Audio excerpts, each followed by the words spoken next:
Hello, Corey here. Thank you for joining me today. This is a video in which I'm going to highlight one of my own compositions called The Garden of Eden. And this piece here it's actually a perfect piece. It's a perfect sort of recital piece. It lasts 4 minutes, okay, maybe a little over 4 minutes or so, depending on your tempo. So it's a nice length, not too short, not too long. It's a nice sort of rounded form. It has a middle section, two outer sections and a middle section. And I think it's a really beautiful piece. I composed it in 2011. And that year, as I mentioned in other videos of mine, I just did a video on St. George and the Dragon. If you're interested in that, you can watch that video. Well, I explained there that in those years, in 2011 was really an inspired year for me. The 10 biblical portraits, which the Garden of Eden comes from, which we're going to talk about today, is my 10 biblical portraits, which I composed in 2011, which last probably 40 minutes long if played in entirety. It's very long. It's really monumental, but they're all pictures or portraits of scenes from the Old and New Testaments. And so my 10 biblical portraits, I'll just say this right out. This is going to sound very arrogant, I know, but let me explain. It's inspired work. These are inspired compositions. Look, before 2011, I composed virtually nothing. So I was not really a composer of anything. I mean, I composed a little in college and maybe in grad school or something, but I never really considered myself a composer. But I got this bug to compose in 2011 after being pretty successful on YouTube for like 3 years or so. And so I started, just all this music started flowing through me. I could not believe it. I was so inspired in 2011. That was my most inspirational year, I think, in the realms of composition, actually, for me. Hopefully I'll have other epiphanies. I would like to have another epiphany like that, but you know, this is just, it's almost like a once in a lifetime thing. I am so proud of these works, really proud of them, and I want you to play them. So if you are a pianist, if you're an advanced pianist and you want new, different, exciting repertoire, go to my website, check out my page. I have tons of music there that you might be interested in. So let's get down to the Garden of Eden. So the Garden of Eden is basically just a tone poem. It's just a picture about Adam and Eve in the garden. And then the middle section stirs everything up because it's faster, and that's, of course, the serpent, you know, and the entrance of sin into the world. So let me just play the melody for you from the Garden of Eden. Also very interesting, really interesting about this piece. It's in the key of B flat major. B flat major has 2 flats, okay? Adam and Eve. But not only that, it's in 2/4 time. 2/4. Adam and Eve. So, and also the melody, it's a nice sort of innocent kind of melody, and it's a sort of innocent sounding. It sounds, but let me tell you this. I don't even think I planned it that way. For some reason, I don't even remember planning that. I really don't. I don't really remember planning, oh, I'm going to choose B flat because of that. It just sort of happened that way. And then I discovered later, it's weird. It's the weirdest thing. I discovered later, after I composed it, that, hey, wait, this isn't B flat. Wait, that's 2 flats like Adam and Eve. So I was discovering these things in my compositions that just like, oh, freaked me out. I mean, so they are inspired, I think, because some of these things, these symbolic elements that came in, just happened by themselves, and I never even thought about them. So anyway, let me play a little bit of the melody here.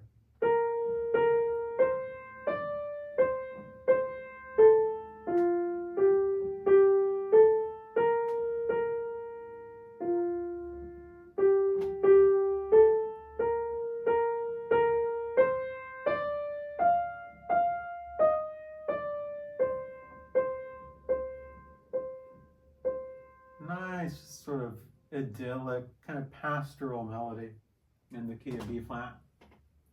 And what I've done is I've taken that nice, innocent sounding melody and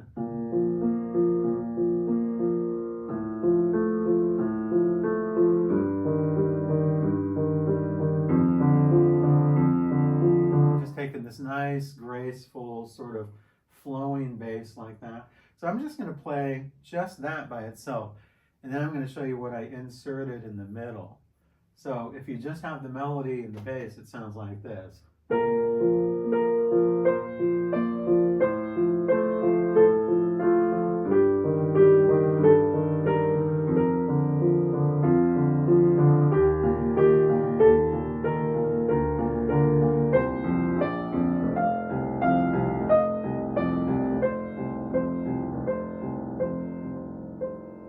And then I have some arpeggios that go up. Pretty simple. But then down below I have triplets here. So the right hand by itself sounds like, I'll leave the left hand out. The right hand by itself is.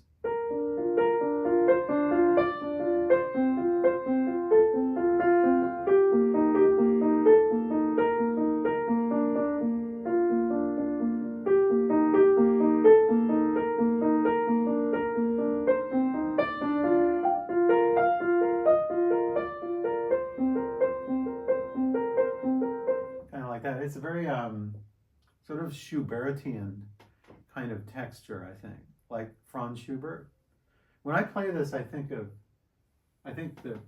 least the beginning, the texture and the way that the melody is, and the way that it works, the way that it sounds to me, it's very Schubertian. Sometimes I'm more Brahmsian. So I have more Brahmsian compositions, I have more Schubertian. This is sort of a Schubertian type composition of mine. So let me put the hands together now. So if you put hands together, you have 3 against 2. So you have 3 in the right hand, 2 in the left hand. So you have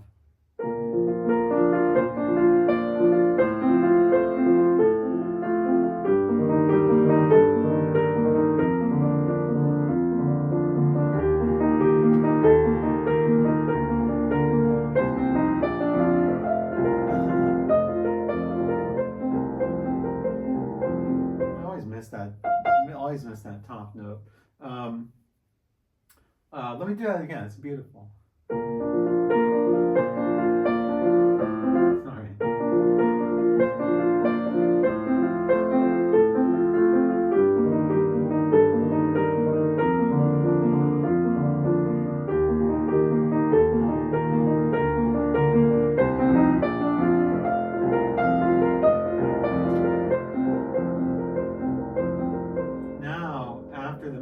Comes these little arpeggios. Oh,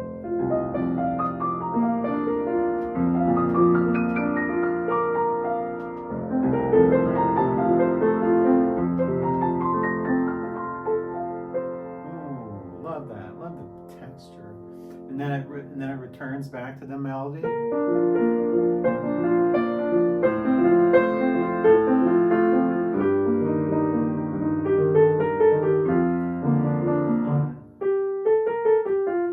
Twist there, say.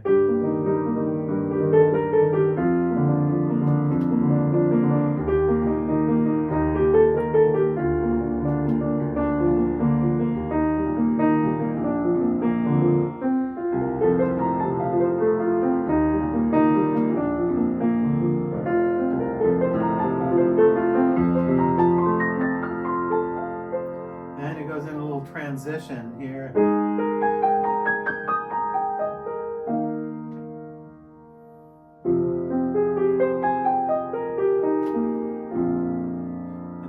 Sort of just closes the gates of innocence, and now comes the serpent next. So then after this nice peaceful setting here, preparing, that God created the world, put Adam and Eve in the world, everything is good, and then comes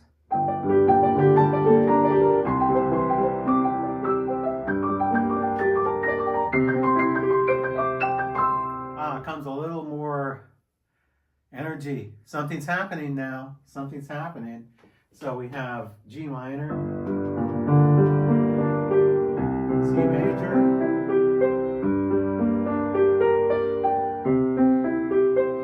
just standard arpeggios. And then the right hand has triplets.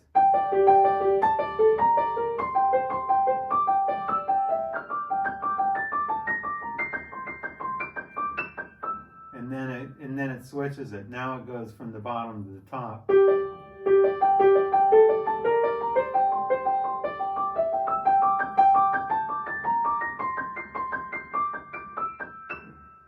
Now I'll put the left hand with it. It should be a little faster, but I'll play it slow so you can hear it better.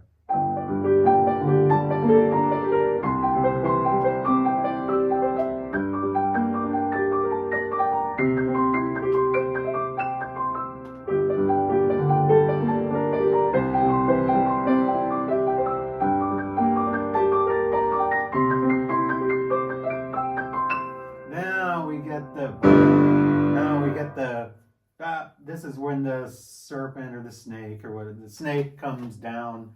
I don't know. Make up your own story. So here we have, let me play it slow. And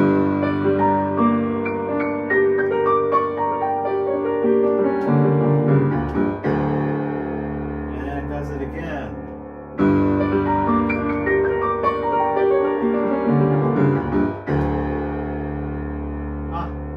Now what does it do? It goes into something totally different.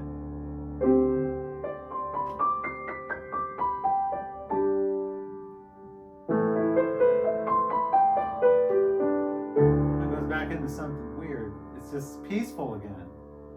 That's probably when the serpent says, God didn't say that, did he? So, this is sort of that enticing moment. And then it comes back. So that prepares you to come back to, that prepares you to go, to do a repeat.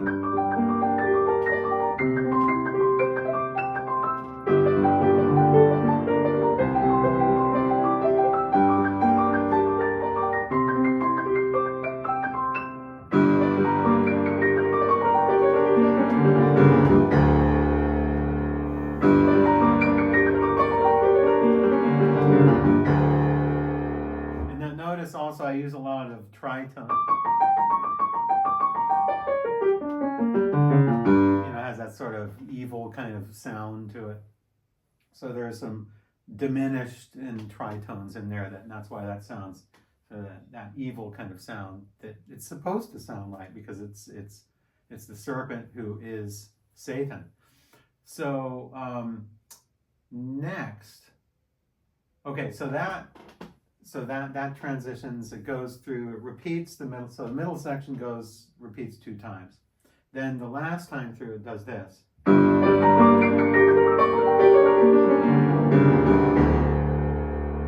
about that, wrong note. Then it goes into something different.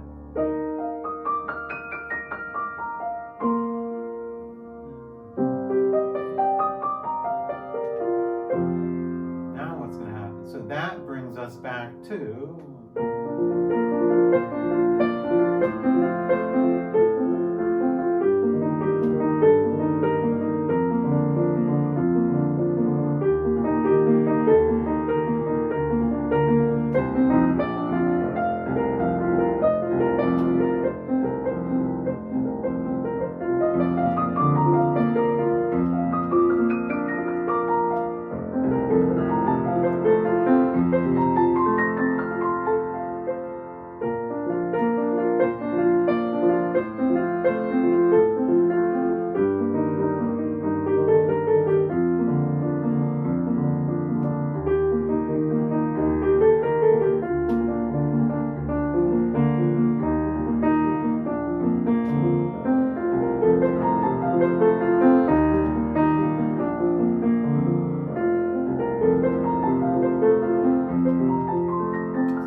coda, then it goes to the coda, which is basically what it's been before, but it goes through some more modulations.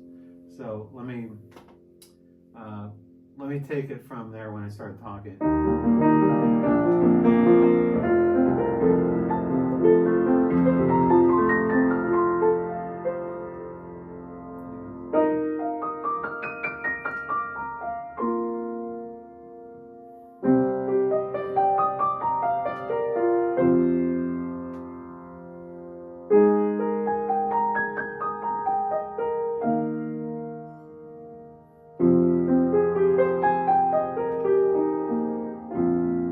Then you finally reaches B flat.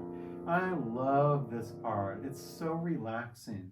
It's so relaxing to listen to, and it's relaxing to play. I just love the chord progression here that I chose. I don't know what, just it was inspired. It was just inspiration just flowing through me, and I come up with this. It's really beautiful. Let me play this again.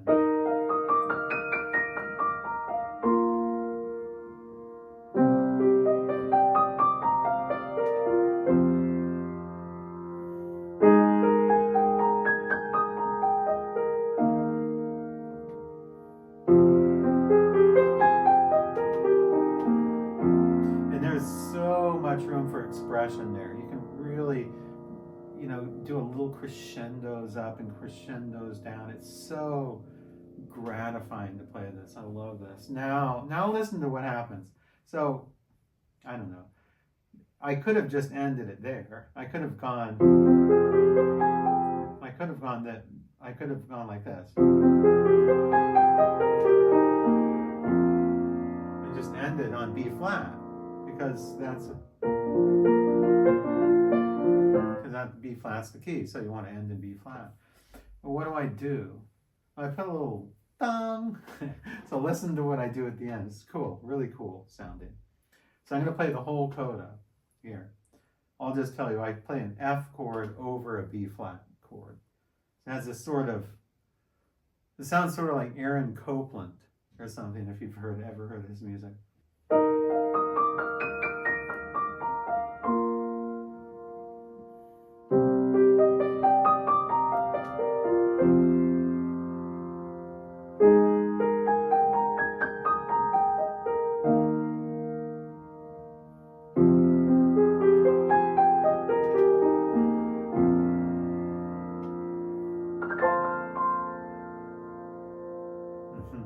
I like that.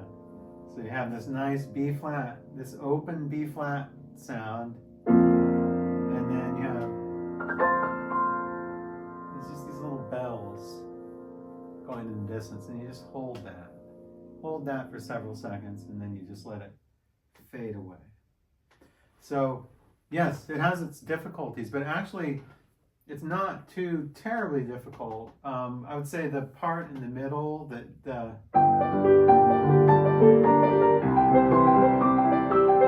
3s against 2s, that's pretty challenging there, but it makes a great etude. It's like playing a little etude. So I like to just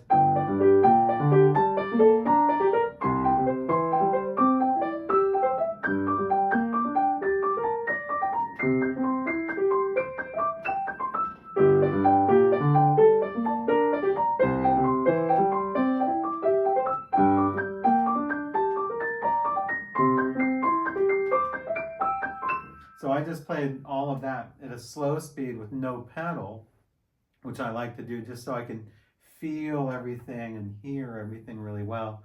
So these measures really work great as just a little etude by itself.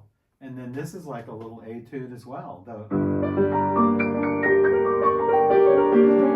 When the serpent or snake is going down like that. So that's sort of like an etude kind of thing. And actually, come to think of it, this is too.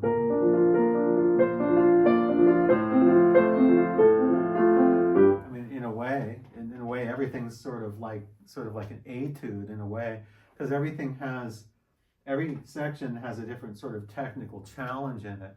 What I love about this piece is the roundedness of it. I love just the character of this piece. I know I'm the composer. I shouldn't be saying my music is great, but this is inspired music. When I composed this, I wasn't composing it. I don't know. I think it was God. I think God was just composing it for me. Because I barely even tried.